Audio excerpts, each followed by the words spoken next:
alim ulama, para hujjah, terkhusus sahibul bait, sebagai musibah senantiasa semoga diberikan berkat oleh Allah Subhanahu wa taala. Alhamdulillah, bersyukur kepada Allah pada malam yang mubarakah ini kita dapat bersama-sama membaca Al-Qur'anul Karim, membaca surah Yasin, yang mana surah Yasin ini adalah qalbul Quran.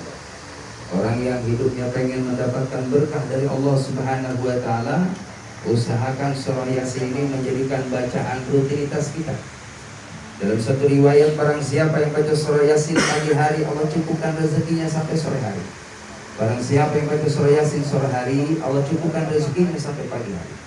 Jadi surah Yasin ini adalah bacaan yang sangat luar biasa.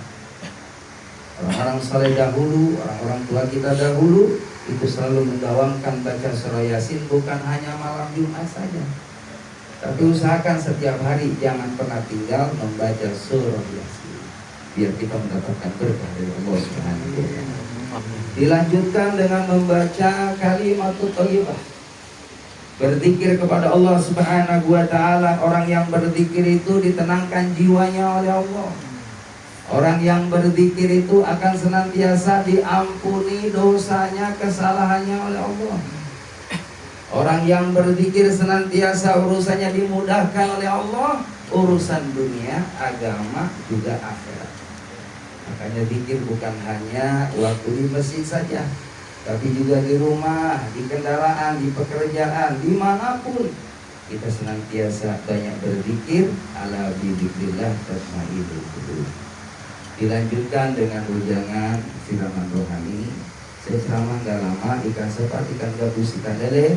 Ceramah lebih cepat itu bagus, nggak usah bertele-tele. Karena kalau bertele-tele ke Jakarta beli burung pelatuk, takut lama-lama jamaah pada ngantuk. Burung pelatuk doyan ular, kalau jamaahnya ngantuk takut khawatir pada jamaah yang dimuliakan oleh Allah Subhanahu wa taala. Bersyukur, alhamdulillah. Kita sama-sama silaturahim, tazidu fil umri wa tazidu fil rizki. Orang silaturahim insyaallah pada panjang umur semuanya, amin. Amin. Dan murah rezekinya, amin ya rabbal Amin. Orang yang diberikan barokah umur, panjang umur adalah orang-orang yang senantiasa disibukkan hidupnya dengan amal-amal kebaikan. Mudah-mudahan kita ditakdirkan oleh Allah menjadi orang-orang yang senantiasa gemar melakukan kebaikan. Amin. Amin. Ya rabbal alamin. Salawat dan salam semoga terlimpah curahkan kehariban Nabi kita Muhammad sallallahu alaihi wasallam. Yang merahmatullah, ini kan insyaallah yang keempat saya silaturahim di blok N ini. Yang pertama halal bihalal diundang sama almarhum. Di depan ini dia merahmatullah. Mungkin Bapak lupa ya, 15 tahun yang lalu waktu saya masih muda, Pak. Iya, kita alhamdulillah masih muda juga. Yang merahmatullah, orang silaturahim itu berkah. Tazidu fil umri, diberikan berkah umur. Umur yang barokah itu umur yang dipergunakan dalam kebaikan. Kata Nabi Muhammad SAW, karena sebaik-baik manusia mantola umruhu wa hasun amaluhu. Diberikan panjang umur, juga disibukkan dengan melakukan amal yang baik, amal yang soleh. Apalagi sudah usia 40 tahun ke atas, Pak, udah wayahna, udah banyak gelar sejadah, malam-malam bangun. Kalau saya lihat bapak-bapak ini rajin bangun malam kayaknya. Rajin. Iya, ngapain, Pak? Kencing. Iya, Masya Allah. Ini anak cucu kita butuh doa, Pak, dari kita. Kalau kita nabung doa buat anak cucu, insya Allah nanti anak cucu kita bakal disenengin sama Allah. Amin. Amin. Kan dalam Quran begitu, jangan sampai kita meninggalkan anak cucu dalam keadaan lemah. Lemah iman, lemah ilmu, lemah amal, lemah daripada pergaulan, lemah ekonomi. Maka kita waktunya banyak menabung. Dalam Al-Quran ya rahimakumullah, kalau sudah usia 40 tahun itu adalah usia kematangan. Udah waktunya kita banyak muhasabah diri, evaluasi, karena sudah melaksanakan setengah perjalanan. Allahu Akbar. Orang yang cerdas, kata Imam Ghazali, adalah Orang yang aksiru dzikrul maut, memperbanyak ingat mati, Pak. Orang kalau banyak ingat mati, insya Allah yang tadinya malas bangun malam, dia bakal cepat bangun malam. Orang yang ingat mati, jamaah rahimakumullah, yang tadinya mau sedekah 2.000 dengan ingat mati, insya Allah 100. Benar. Insya Allah. Bapak jujur, kalau kita berangkat ke masjid mau sholat Jumat, di kantong kita ada 100.000, 50, ada 20, ada 10, ada 5.000, ada 2.000. Mohon maaf, mana yang diambil? 2.000. Udah hafal, nggak usah dilihat. Modelnya kayak gini kayaknya. Allahu Akbar. Padahal kata Nabi Muhammad, idza mata ibnu Adam in qatamaluhu illa min thalath. Apabila anak Adam telah meninggal dunia, kan kita nih semuanya mohon maaf ya rahimakumullah, pasti suatu saat mau atau enggak mau, rela secara terpaksa kita bakal menghadap Allah. Inna lillahi wa inna ilaihi raji'un. Sesungguhnya kita semua dari Allah bakal kembali menghadap Allah. Apa yang perlu kita bawa menghadap Allah adalah amal kebaikan. Makanya di dunia adalah ad-dunya mazra'atul akhirah. Dunia ini ladang untuk melakukan amal kebaikan, bekal kita menuju alam akhirat. Jangan pernah kita disibukkan dengan dunia dulu. Dunia bakal ditinggal. Sekaya apapun orang kaya, mati orang miskin, pejabat, rakyat, menteri, gubernur, bupati, lurah, ada RW nggak? Mudah-mudahan ada panjang umur, amin. RT panjang umur, amin. Kiai panjang umur, ya Rabbal alamin.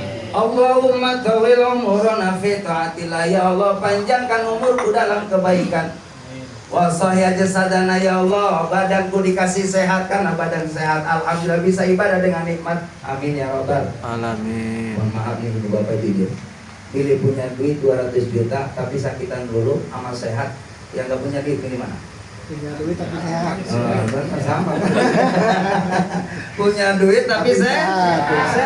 Karena dunia ini dunia jelma, dunia ini butuh yang namanya mal, namanya fulus, namanya nukud, namanya duit, hadirin. Tapi jangan lupa dengan dunia, jangan kita lupa sama Allah. Karena Allah yang mencukupkan kebutuhan dunia. Makanya tadi Allah mengingatkan, idza mata ibnu Adam in qatamaluhu min thalath. Nabi sampaikan, apabila anak Adam telah meninggal dunia, putus semua amal, illa kecuali min thalathin, ada 3 perkara. Pertama, shadaqatul jariyah, sedekah. Mumpung masih hidup yang rahimakumullah, jangan pernah jadi orang pelit. Orang pelit itu banyak orang yang gak suka. Tapi kalau kita dermawan, Masya Allah, orang ingat jasa karena kita ini suka berbagi dengan orang lain. Kita belajar dari baginda Nabi Muhammad SAW, belajar dari para sahabat Abu Bakar, Umar, Utsman, Ali, sahabat-sahabat yang lainnya begitu dermawan, suka berbagi dengan orang lain. Karena apa? Yakin dengan banyak berbagi rezeki tidak akan putus. Semakin banyak kita berderma, banyak sedekah, semakin dimudahkan urusannya oleh Allah Subhanahu wa taala. Amin ya rabbal alamin. Ya rahimakumullah. Sedekah ini adalah suatu amalan yang istimewa. As-shadaqatu daf'ul bala wa tazribu rizqi. Sedekah itu menolak bala. Bahkan menjauhkan 70 macam penyakit. Makanya kalau ada orang sakit susah menemukan obat, kata Nabi, wa mardokum bisodaqah, obati penyakitmu dengan sodaqah. Niatin, ya Allah, saya ini punya penyakit ya Allah, supaya penyakitnya diangkat olehmu ya Allah. Rabbana syadibal bashir ishfi anta syafi la shifa'a illa shifa'uka. Tidak ada yang bisa memberikan penawar setiap penyakit hambanya kecuali Allah Subhanahu wa ta'ala. Wasilah sodaqah, insya Allah penyakitnya diangkat sama Allah, amin ya Rabbal. Dengan sedekah insya Allah keluarganya dijaga sama Allah. Dengan kita bersedekah berderma, menjadikan suatu kebanggaan di saat nanti di alam barzah. Allahu Akbar. Yang namanya jamaah rahimakumullah, alam barzah itu adalah alam yang gelap. Saben hari jamaah rahimakumullah, yang namanya bumi, yang namanya tanah nih manggil-manggil kita. Kalau kita dibuka nih sama Allah, pendengaran kita bisa ngedengar. Kata bumi, hai hamba Allah, engkau berada di atasku, suatu saat engkau akan masuk ke dalam tempat ini. Jemaah rahimakumullah, bayangin Pak, di alam kubur sendiri Pak. Di alam kubur Masya Allah tidak ada yang menemani. Kalau kita di dunia jemaah rahimakumullah, kalau misalnya mohon maaf mati lampu Pak, masih ada harapan nanti besoknya malam kita. Tapi di alam barzah Allahu Akbar, di alam kubur itu abadan hadirin menunggu hari kiamat Pak. Alam kubur itu al-qabru sundukul amal, tempatnya amal kita. Kalau kita sholat, itu Allahu Akbar, disimpan itu amal sholat kita di alam barzah. Kalau kita sodakoh, amal sodakoh menunggu nanti di alam barzah. Amal zakatnya, amal haji umrohnya, amal bakti terhadap orang tua, semuanya itu akan disimpan oleh Allah Subhanahu wa Ta'ala yang kelak nanti di alam barzah akan bisa memberikan pertolongan syafaat kepada orang yang tadi si mayit ketika melihat kanan kirinya ternyata amal solehnya senantiasa menolong dia hingga dia akan diberikan nikmat di alam kubur yang namanya radhah min riyadil jannah, taman dari taman surganya Allah Subhanahu wa Ta'ala. Lalu yang kedua jemaah rahimakumullah, orang yang akan terus mengalir pahalanya dalam barzah adalah ilmu yang manfaat. Kalau kita punya ilmu jemaah rahimakumullah, amalkan ilmu kita. Jangan hanya sekedar teori tapi praktekkan. Kalau kita tahu yang namanya penting sholat di awal waktu, serepot apapun, sesibuk apapun, jangan pernah kita tawar-menawar. Kalau ada seruan azan di masjid, ayalah sholat, Bapak segera datang ke rumah Allah Subhanahu wa Ta'ala. Ini Bapak jujur jemaah rahimakumullah, ini masjid kita di sini kalau subuh penuh Pak ya.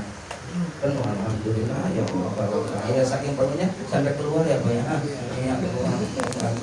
Oh maaf jemaah rahimakumullah, ini masjid rumah kita Pak. Kalau kita pengen hidupnya makmur, jangan pernah lupa dalam suatu keterangan kita, Imam Tabari menyampaikan, orang yang termasuk intang surullah yang suruh kumulistafid agamaku. Orang yang menolong agama Allah itu akan ditolong sama Allah. Di antaranya adalah orang yang mau memakmurkan rumah Allah.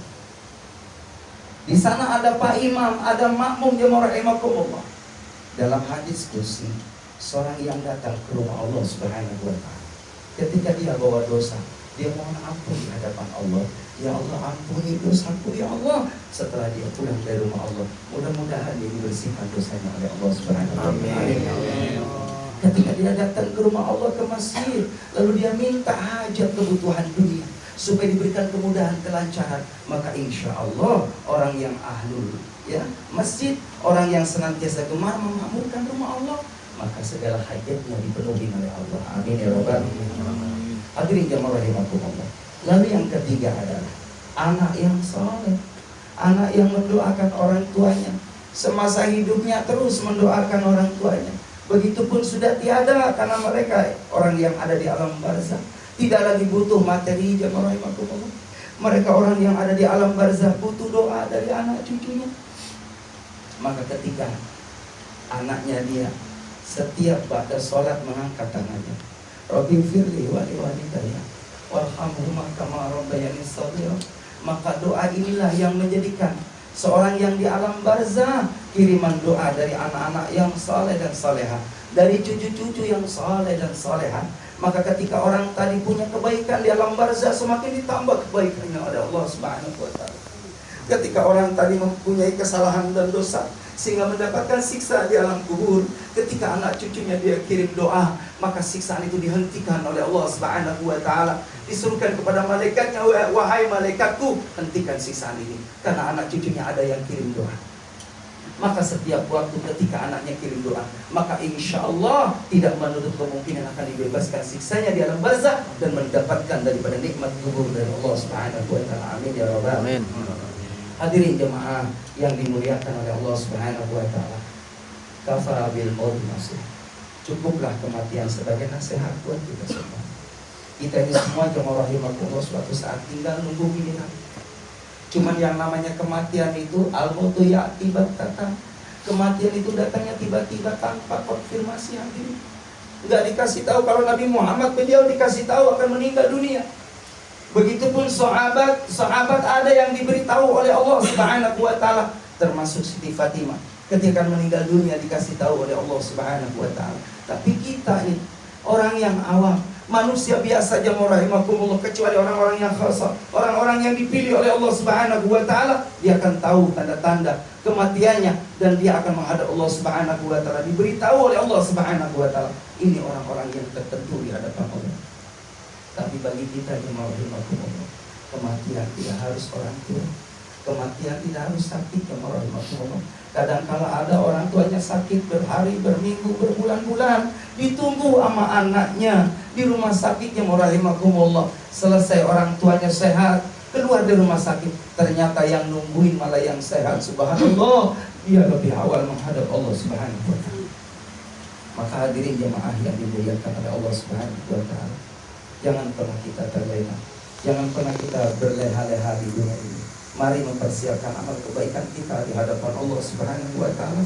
Jangan sampai nanti di alam barzah dia menyesal di hadapan Allah, dia menangis di hadapan Allah. Rabbi laula akhartani ila ajalin qarib. Ya Allah, bisakah engkau tangguhkan, bisakah engkau ya Allah izinkan kembali ke dunia 1 jam aja ya Allah. Fa asaddaqa, harta saya banyak ya Allah, tabungan saya banyak ya Allah. Fa asaddaqa, saya pengen infak, saya pengen wakaf, saya pengen sedekah ya Allah, saya pengen berbagi kepada fakir miskin, pembangunan masjid, mushola, pondok pesantren. Tapi sayang, seribu sayang, dia sudah tidak bisa lagi untuk diberikan kesempatan oleh Allah untuk bersedekah karena dia sudah ada di alam barzah. Wa akum minas salihin, dia minta ingin jadi orang yang senantiasa baik di hadapan Allah Subhanahu wa taala. Tapi sayang, seribu sayang, dia sudah di alam barzah. Oleh karenanya hadirin jemaah yang dimuliakan oleh Allah Subhanahu wa taala, kalau kita ingin dapat rahmatnya Allah, kalau kita ingin berjumpa dengan Nabi Muhammad dalam surganya Allah Subhanahu wa taala, kalau kita ingin nanti di padang mahsyar dalam kondisi aman, di siratal mustaqim dalam kondisi aman, dan Allah Subhanahu wa taala memanggil kita di saat akhir hayat kita, ya ayyatuhan nafsul mutmainnah, wahai jiwa yang tenang, irji'i ila rabbiki radiyatan mardiyah, kembali kepada Allah Subhanahu wa taala dengan mendapatkan ridha dari Allah Subhanahu wa taala. Ketika hamba tadi mendapatkan seruan panggilan kasih sayang dari Allah, mendapatkan husnul khatimah, inilah sejatinya kenikmatan yang luar biasa.